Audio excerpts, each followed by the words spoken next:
Good morning and welcome to Teach Me Bees. I'm your host, Dave Westcott, and I've got with me today Scott the Beekeeper. Good morning, Scott. Hey, good morning. It's good to be here. How you doing today? I'm doing well. I heard that you want to talk about ordering mail order brides this morning. Something to that effect. When you want to order something in the mail, I mean, we all have Amazon these days, right? Where there's old school USPS. But we don't want to order actual people in there. We want to order bees. We want to order queens and nukes. Did you not order your wife online? I did not get my wife online. Okay. All right. I just wanted to double check. How did you meet your wife? I met her at a lounge, a glorified bar, I guess, if you will. She was the bartender, more like a drink pourer. I love you.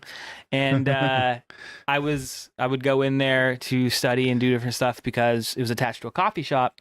This coffee shop was very loud, while the lounge was very quiet. So there was like one person in there.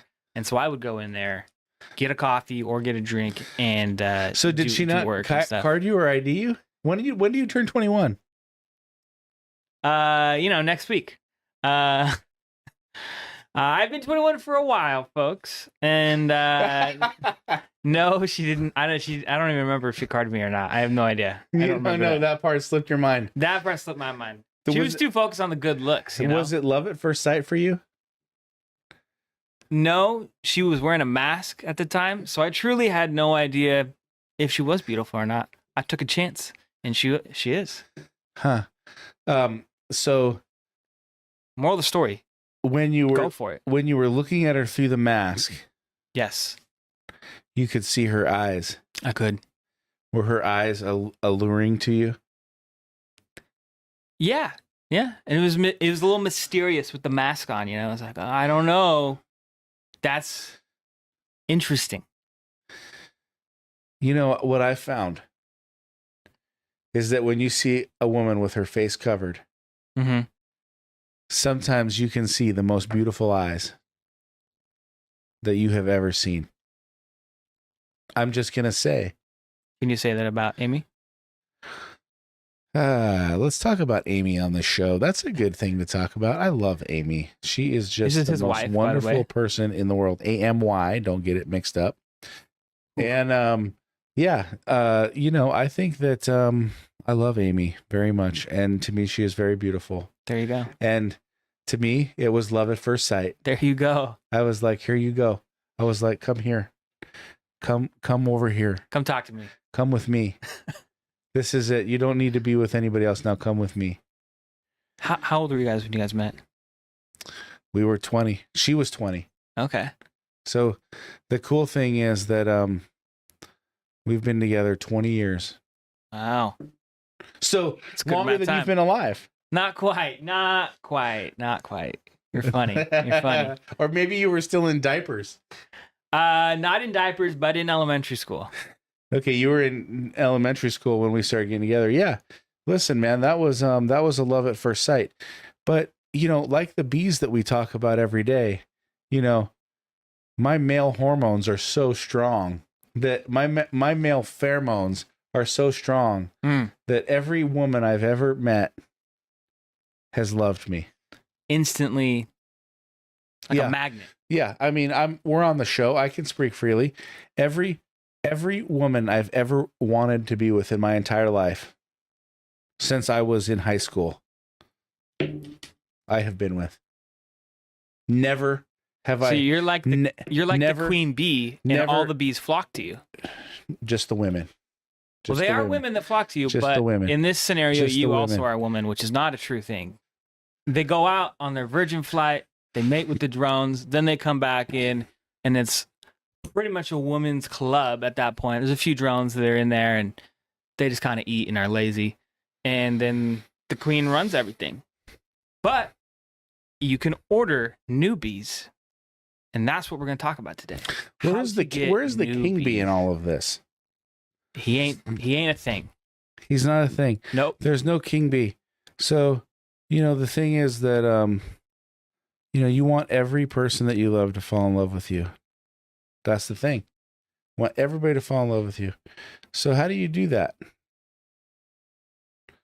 I'm drawing a picture. It's trying to represent your wife in a mask right there. That looks like a horror movie. Yeah, that's funny. So you met your wife at the coffee stand. You fell in love. She was wearing a mask. Yep. How long did it take you to get married? About a year and a half. So you sealed that deal quickly. Quicker than some, slower than others. Was this your first true love, or had you had others before?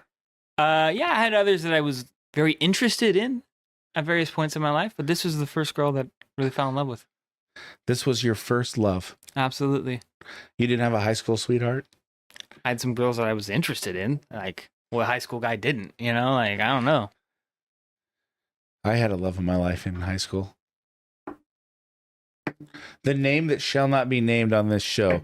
But at the end of the day, Voldemort. So your wife was really like the first. Hallelujah. Hallelujah. Yeah, hallelujah, I wouldn't say the gates of heaven opened up per se, but yes. For me, with Amy, the gates of heaven opened up. Because, I had this really rough upbringing and this really rough past, And so like when I met Amy, like, she was like the first pure person that I had ever met that I liked. She doesn't drink, she doesn't smoke, she doesn't do drugs, she goes to church. You know what I mean? Like, she has all of these great qualities. And so for me, it was like, man, this is awesome. And I find you very attractive and beautiful. So like, man, this is an extra bonus. Win. And then like a great conversationalist. So that's that underrated skill. I'm going to tell you something. Me particularly, I don't like talking to people. I'm more of a introverted person. Kind of funny we're doing a podcast then. I know. It is funny.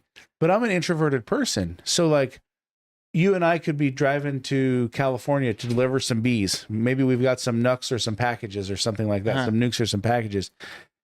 And, like we could go on a 18-hour car ride. I could say 0 words to you the whole time and be like totally happy. And you might be sitting on the other side saying, dude, what's wrong with this guy? Is this guy a friggin' alien? Why is he not saying? Is he upset? This is so uncomfortable. This is so awkward. What did I do?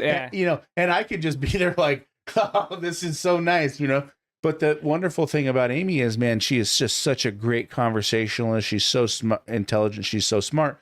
So what I love is that, I have to go meet people. I have to go to dinner meetings. I have to go to event party. Like I have just events that I have to go to for work, and one of my biggest dreads in life, this is true. One of my biggest dreads in life is like, what am I going to talk about with these people? Yeah.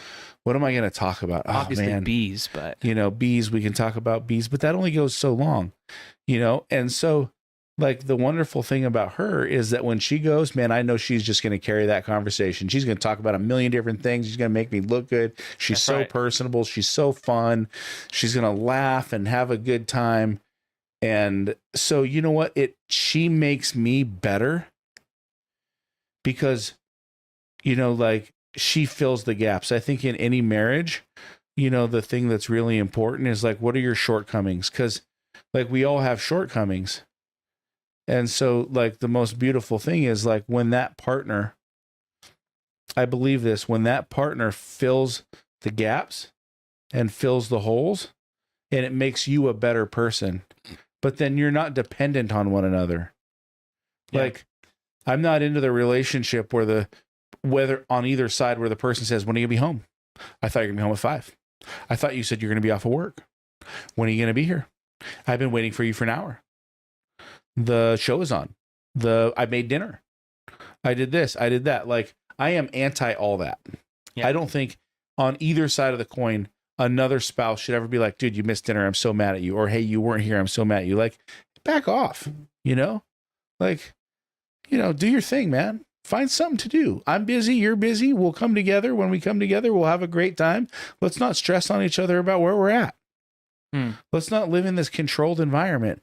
Let's live in this free flowing, free loving. I'm doing what I want. You're doing what you want. Together, we're stronger. Apart, we're amazing. And I like to think that this is how the bee lives. I'm going to say that, like, you know, the bee gets into the hive, the queen, you know, makes the little, she's in there and she's just kind of wandering around, and she goes out and she flies out on her maiden voyage. And then she kind of gets attacked. She gets mated by several bees, or 20, you know, and then she goes back, but then she starts, you know, she starts laying eggs. And then, you know, her queens come around her, and, you know, they're nurturing her, or not her queens, but, you know, her little attendants. Yeah. They're around her and they're helping her and they're supporting her. And, you know, they're making all of these bee babies. And it's really an amazing thing. She's strong on her own. She's building life on her own. She's doing a great job. The male, he's out there doing what he's doing. What is he doing? He's guarding the front entrance. He's kind of lazy. He's attacking some wasps as they come in. Maybe. What? I watched a video the other night, because I watch these videos about bees, and there's a Japanese wasp or Japanese hornet or something. I can't remember which, but it's a big orange bee. I mean, it's a monster, right? The Asian hornet? Yeah, the Asian hornet. Yeah. And it comes up to the beehive, right? Those things are huge. Huge. And it kind of, it's in the front and it's looking around. And it says to itself, I need more of my comrades.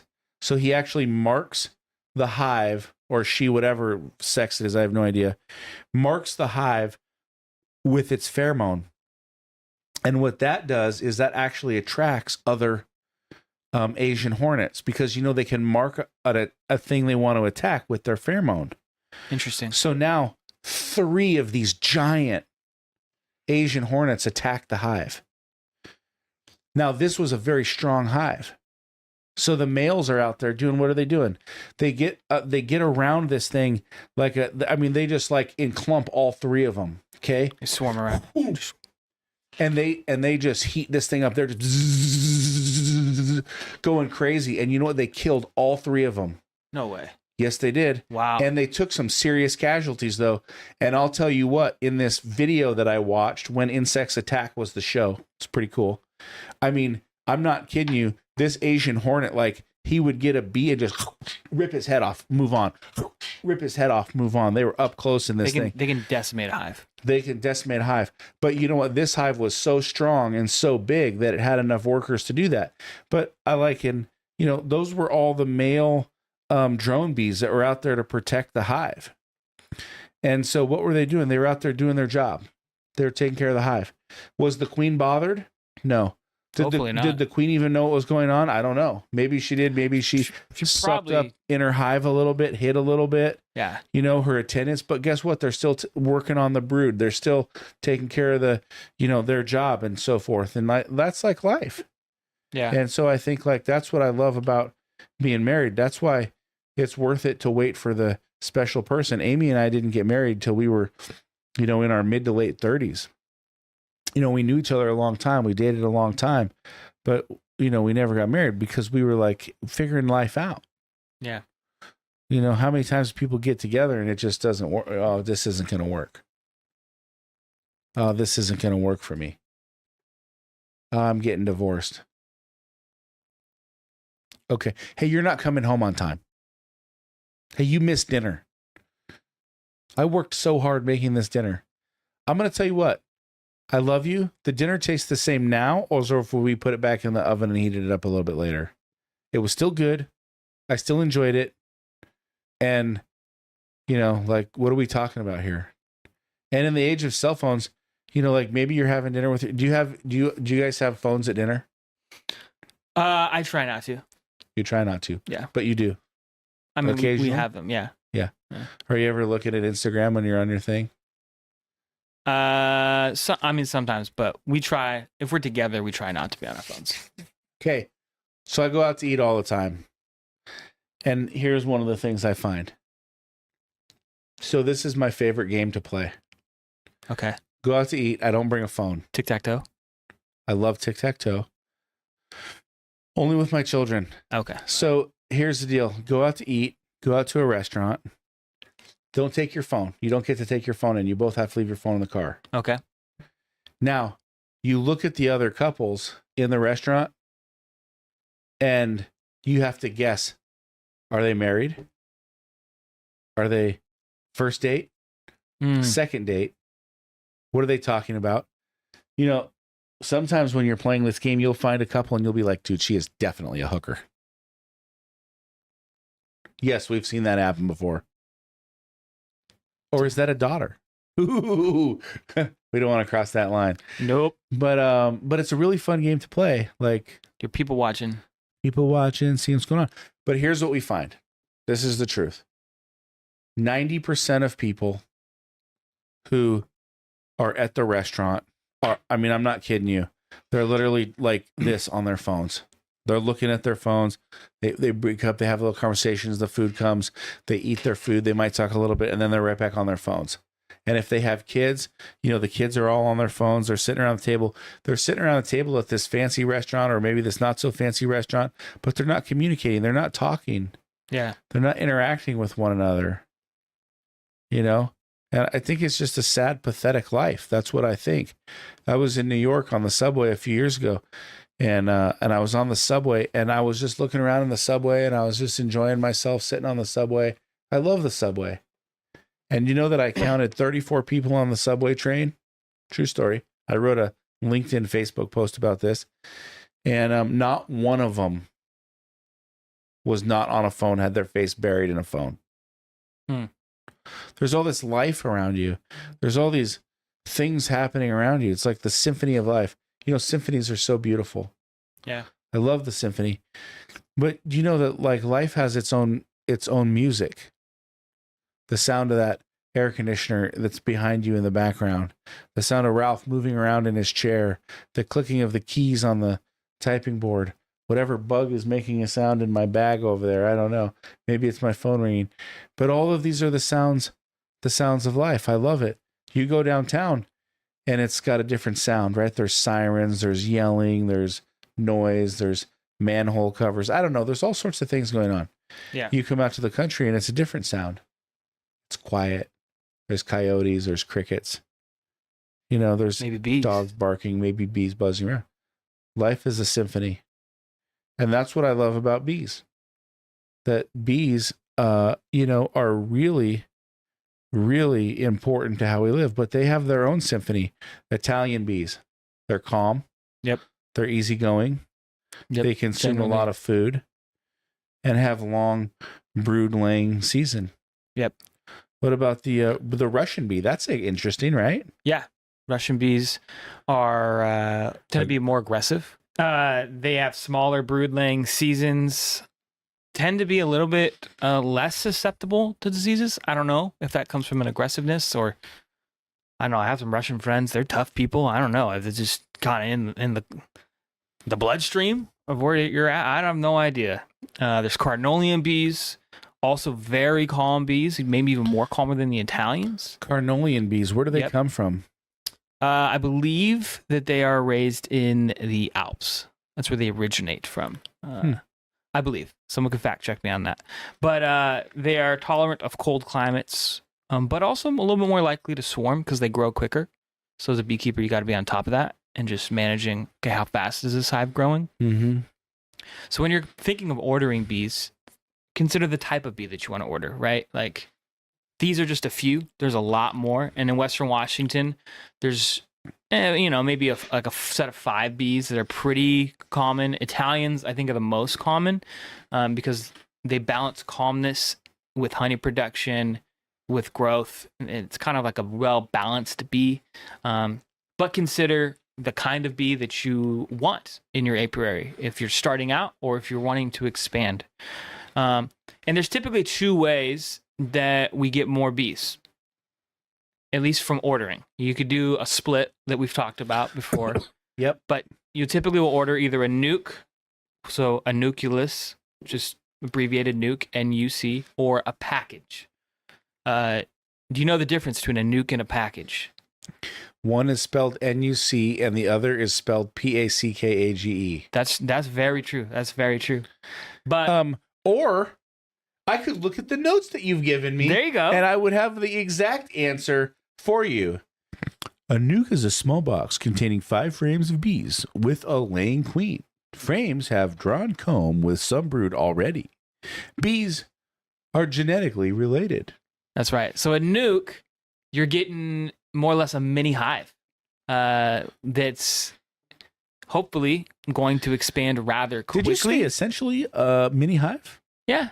You're getting all the basics, the necessities, but they're not in a hive box. You know, they're not in your equipment and etc. They come in typically a portable box, which you can keep or give back. I would recommend just keeping it. It's good to have extra stuff.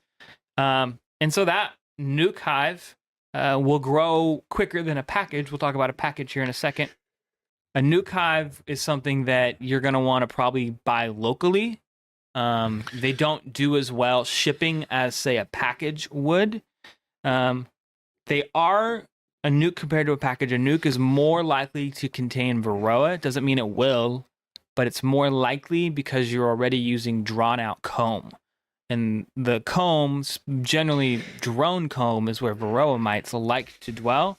So you're a little more likely to get Varroa from the nuke hive than you are the package. But that's not a guarantee. And price-wise, you know, that's something to consider depending on how much you want to spend.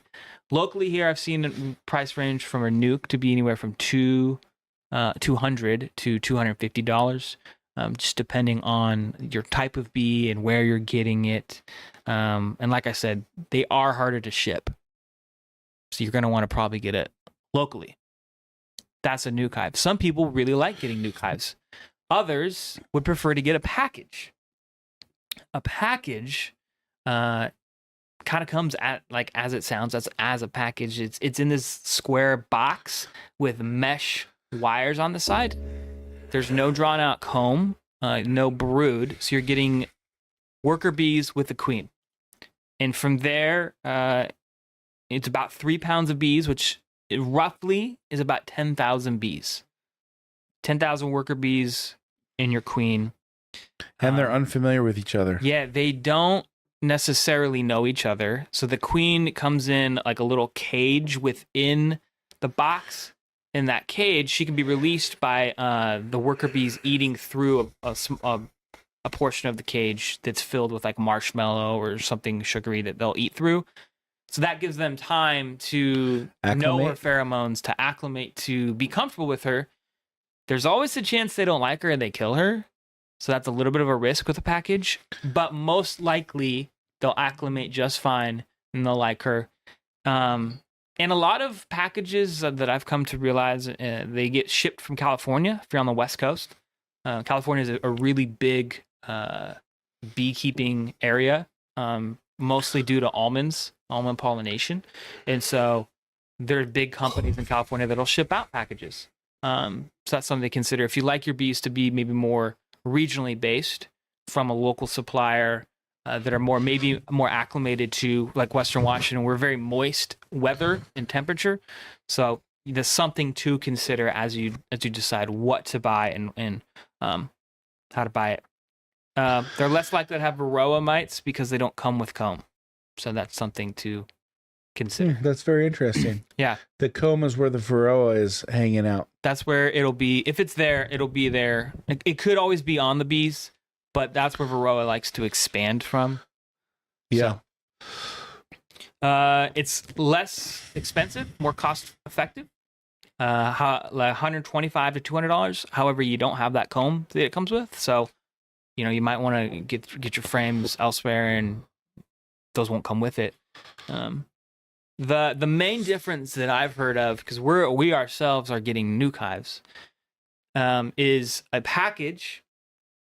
It takes longer to develop, longer to grow, and so if you want a little bit of a wider experience as a beekeeper, and you're not wanting that immediate growth where it's not necessary for you, a package gives you that wider range of experience to see the bees draw the comb out, to see the bees grow at a slower pace than you would with the nuke hive. And that's kind of why I think nukes are maybe run a little bit more expensive as That well. was really informative. So as you're considering what to buy, when to buy it, through the winter, if you look around online, I've seen a lot of pre-orders. So you can pre-order nukes. Nukes typically come pre-ordered. So that's something you want to consider as you're getting into beekeeping, that you want to buy pre-ordered nukes. That is not a mouse in the walls. We are in the middle of a ice. snowstorm here. In case you don't know this, we are in the middle of a snowstorm. It is snowing like a madman. We probably have got 4 inches of snow since this morning. You can barely walk outside. I actually barely made it down here. But so in the background we can hear some ice falling, some snow. trees banging. I don't know what it is, but there's a lot going on. But listen, our bees are still alive. And that's what's very important. And so, when I look at it, I think that I want to get the nuke. That's what I want. I want the nuke. That's my personal preference. Yeah. I like the small box containing the frames. I like the bees with a laying queen. I like that we've got drawn comb. Yeah. I like it's all set up and it's ready to go. I don't want to have the package experience. And I think for a new beekeeper too, you want to make it as simple as you possibly can on yourself. Get set up. Don't learn the bees first. If you want to get packages or split your hives later, then you do that. But in the beginning, you want it to be as simple as you possibly can. Make everything rudimentary. Cut out the learning curve as much as humanly possible. Yeah. And then follow a plan. This is one of the things I'm big on. Just follow a plan. Create a roadmap. Get a checklist. I love checklists. When am I going to check my hives? What do they got to look like? What am I looking for? How do I identify it? Learn how to identify the queen. Get comfortable with the bees. Get comfortable with the buzzing. Attend bee classes, but start out with something that's easy. Get that nuke, so that you can be as confident as I am and woo any man or woman that you want. I'll just leave it there. Your confidence bleeds from you. I'm a champion. I'm a winner. It worked for Amy. That's what mattered. Yeah. And listen, obviously you pulled the girl with the mask out of That's right. the shot pourer or whatever she was, the drink pourer. That's right. If you learned anything today, I hope you've learned a little bit about ordering bees. What to look for. Of all the gin joints in the world, she walked into mine.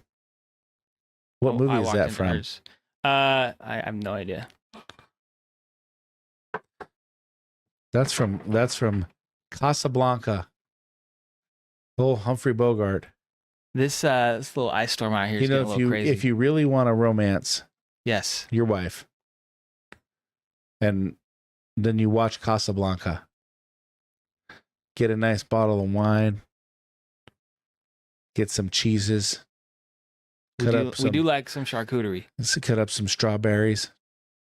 Okay. Make a little platter. Snuggle up with a warm blanket. Turn the fireplace on. Dim the lights. And watch Humphrey Bogart in Casablanca. Night to remember.